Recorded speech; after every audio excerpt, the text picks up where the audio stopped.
And then this, so that's the positive feminine on the left. And then on the right, that's the Gorgon, and that's the thing that fills you with terror when you look at it. There's another representation of the positive feminine. It's another representation of Mary. There are representations very much like this of Isis with Horus on her lap. And people often consider those precursors, they're Egyptian statues, precursors to the Christian iconography. And, well, I suppose in some sense they are, insofar as they predated them in time, but the fundamental issue is that, well, this image has to be held up as transcendent, and by that I mean it's an image that's got to be at the basis of a value structure that actually works insofar as there's going to be human beings, because there aren't any human beings without the infant and the mother. And so if that's not held up as an image of ultimate value, then everything falls apart. And it's something our culture does extraordinarily badly. I had a client recently admit to me in ashamed tones that she wanted to have children. And I said, well, you don't have to be ashamed of that, especially not if you're talking to me. And she said, oh, that's such a relief, because I can't talk to anyone about it at work. They seem to think that it's, degrading. I thought, that you can hardly diagnose a culture as more pathological than that. That's so appalling, and it's so hard. It's one of the things I really feel badly for young women, because they're not guided through this with any sense whatsoever. And I'll tell you what my experience has been working with women, and you can take this for what it's worth. And I've worked with women who've achieved the highest levels of their profession. I don't mean just in academia, but in a number of different fields. This is what happens. We'll take the typical woman, conservative woman, because they're more typical, conscientious, not particularly open. So they're dutiful people, they're existing within the structures of their society. So I'll take female lawyers as a classic example. So they're very good in high school, very hardworking, very intelligent, but very dutiful, and often rather agreeable. And that's important because it means to some degree that they want to please and they'll do what they're told. And so part of the reason I think that women are outperforming men in elementary, junior high school, and university is because they're more likely to be obedient. And I know that to some degree because we did analysis of students in Quebec and found out that one thing that predicted grades over and above intelligence and conscientiousness was agreeableness, and agreeable people got better grades than their IQ and conscientiousness would predict. And that's particularly negative for men. So imagine this is what's happening. So you're a borderline student, and you're also a bit rebellious and antisocial. I'm going to fail you. Like you're right on the cusp. Don't like you much. You fail. You have exactly the same grade profile, but I like you. Tick. You move ahead. You don't.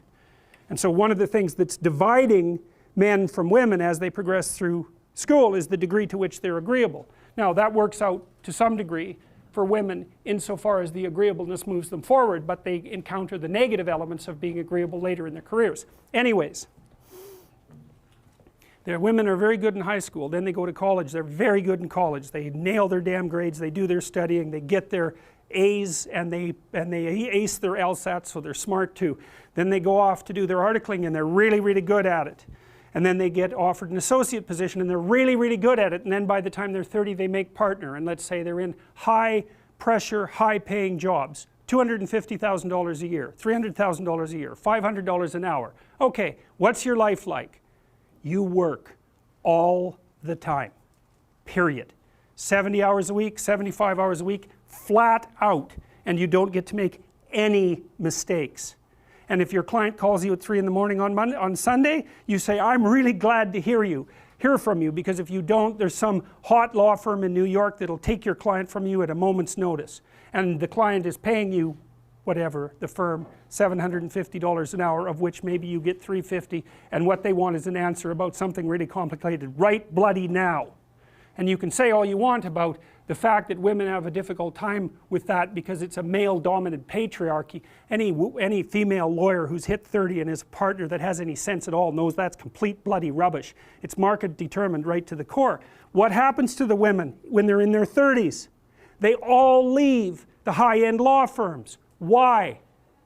Because who in their right mind would want to live like that? That's the issue, right? Once you make about $60,000 a year for your family, but let's say for you personally, additional income has zero impact on your quality of life. Zero. So why work 80 hours a week? Well, men will do it, some men, very few. a handful of hyper-competitive men who are obsessed with hitting the pinnacle of the given dominance hierarchy they're in will happily work 80 hours a week, and they'll forego everything else, relationships, family, children, way in the second category. And so those men are often very difficult to live with too, because they're so obsessed with their career. It's hard to have a relationship with them. And maybe they don't have much of a relationship with their kids, but they're damn good at what they do, and part of that is they're smart and disciplined, and they'll work non-stop all the time. It's like an obsession, and that's the sort of people who run things. Those are the people who run things. Well, they're often also disagreeable too, because you want to manage people? Really? They're not going to like you. You know, and it's not an easy thing to not be liked, and actually if you're an agreeable person, and women are more agreeable than men, it's quite painful to be disliked. But if you're in a managerial and executive position, the probability that people are going to like you is quite low. Now, if you're a real son of a bitch, then they're going to dislike you more. But those positions are very stressful, partly because of the interpersonal dynamics, and they're also incredibly, incredibly competitive. So the women hit that at 30 and they're completely qualified, and the law firms are bloody desperate to keep them, because it's really hard to find highly qualified people, especially once you've put all that time into training them, especially if they're also good at bringing in business. The law firms trip over themselves to try to keep them. They can't.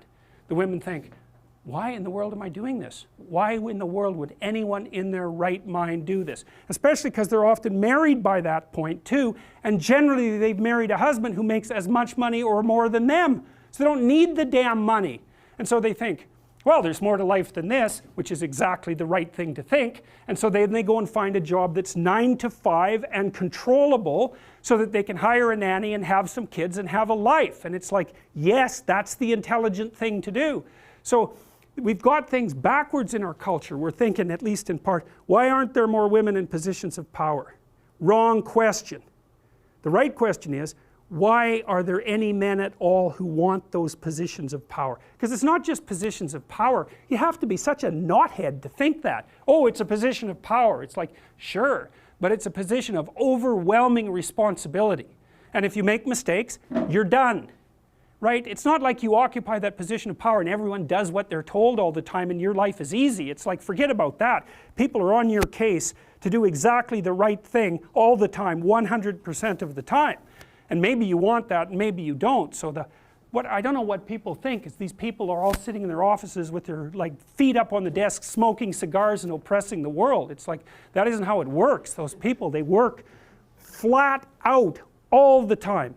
So, and it's fine if that's what you want, and some people are like that. They're hyper-industrious people, right, from a trait perspective, no matter where you put them. If you put them in a forest with an axe, they just wander around chopping down trees non-stop, right, because it's built into them. But if you want to have a balanced life, and you should want that, you know, because the other thing you'll find, and this is God's gospel truth, is that the older you get, if you have any sense at all, the more important your family is to you. Like the utility of your career, maybe that peaks around 35 or 40, and it starts to decline pretty rapidly after that. And what happens, if you're fortunate, you have someone in your life that you love, that you've woven yourself together with, and you have some kids so that you have something to do from the time you're 50 till the time you're 80. And so it's a real mistake. It's a barren future without children, man, I can tell you that. It's a real mistake. And so we do a terrible job of say, putting that image forward and saying, well, yeah, now, you know, because women have access to the birth control pill now and can compete in the same domains as men, roughly speaking, there is a real practical problem here. It's partly an economic problem now, because when I was roughly your age, it was still possible for a one-income family to exist.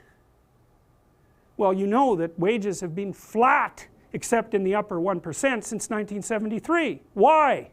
Well, it's easy. What happens when you double the labor force? What happens? You have the value of labor. So now we're in a situation where it takes 2 people to make as much as 1 did before. So we went from a situation where women's career opportunities were relatively limited to where they were relatively unlimited and there were 2 incomes, to where, and so women could work, to a situation where women have to work and they only make half as much as they would have otherwise. And now we're going to go into a situation, this is the next step, whereas women will work because men won't. And that's what's coming now. So there was an economist article showing that 50% now of boys in school are having trouble with their basic subjects. And you look around you in universities, you can see this happening. I've watched it over decades. I would say 90% of the people in my personality class are now women. There won't be a damn man left in university in 10 years, except in the STEM fields. And it's a complete bloody catastrophe. And it's a catastrophe for women, because I don't know where the hell you're going to find someone to have a, to marry and have a family with if this keeps happening. So, and you think when you're 19, because you're so clueless when you're 19, you don't know a bloody thing, you think, well, I'm not really sure I want children anyways. It's like, oh yeah, you tell how well you've been educated. Jesus, dismal, dismal. Without fail, I got to tell you, without fail, I've watched women go through their professional careers, many, many of them. It's a very rare woman who at the age of 30 doesn't consider having a child her primary desire. And the ones that don't consider that, generally, in my observation, there's something that isn't quite right in the way that they're constituted or looking at the world. Sometimes you get women who are truly non-maternal, by temperament. They have a masculine temperament, disagreeable, they're not particularly compassionate, they're not maternal, they're not that interested in kids. Fair enough, man. But there aren't that many of them, and there's plenty who will not admit to themselves that that's what they most desperately want. Do you think women would be better off if they had kids earlier, focused on a career, say in their 30s? Who knows? It's like it really is a problem. That seems like a more rational decision to me. Yeah, it's a really tough one. I don't think anybody knows the answer to that, because I mean, if you're 35 and your kids are, say, 10, 11, yeah, then you can go get a bachelor's degree, get your master's. well, It seems more easy that way yeah, than having the career first and then trying to raise young kids. yeah, I can't answer that, because I've seen women do a good job of it both ways. And you do get the odd woman who manages a high-powered career and kids, but Jesus, those women, man, like they buy more powerful microwaves because it'll take 45 seconds to cook the food instead of a minute. And I'm not kidding. It's like they're up at 5, they exercise for half an hour, they make breakfast, they get their kids ready to work, they go to work, they work 14-hour days, flat bloody out, they come home and work for another 2 hours to get their kids organized, they have a nanny to help them out, and then they work for 2 more hours before they go to bed at like 1, and then they're up at 5 and they do that again.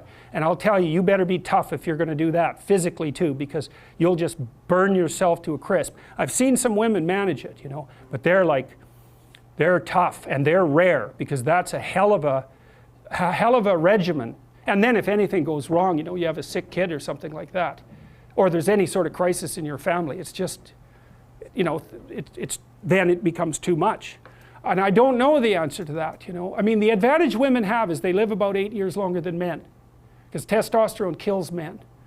So, Yeah, but they have a limited time span to have children, right? well, that's right. They pay up front and gain in the long run. But it isn't clear how our society should sort this out. We don't know, and it's partly we don't know what to do now that women have control of their reproductive function. It's a big mystery. Yep. I don't have an answer to that either. But I think from a practical aspect, and this goes for both men and women, even if women were to enter the workforce later on, they'd be at competition with people who are younger, and that's always a conflict in the workforce. And people are always hiring younger talent because of how long they can be in the workforce. Yep. Yes, well, and the thing is, young stupid people have the advantage of being young. Middle-aged stupid people have the disadvantage of being middle-aged. And so if you're going to hire a young stupid person or a middle-aged stupid person, you'll go for the young stupid person. And by stupid, I mean, I'm being sarcastic, obviously, but I mean without experience and just getting started in the world. You're much more likely to favor someone young because there's an instant explanation for their relative cluelessness. And it's a problem, So I don't know what the answer is, but one answer certainly is, at least in part, is to start letting young women know what being 30 and being female is like, and also to disabuse them of the notion that there's something magical about a career. First of all, most people don't have careers, man. They have jobs. And the reason you get paid for a job is because you're being asked to do things you wouldn't do unless you were being paid. And so it's not some utopia of cigar smoking with your boots up on your desk. That's for sure. Not that would be such a utopia to begin with.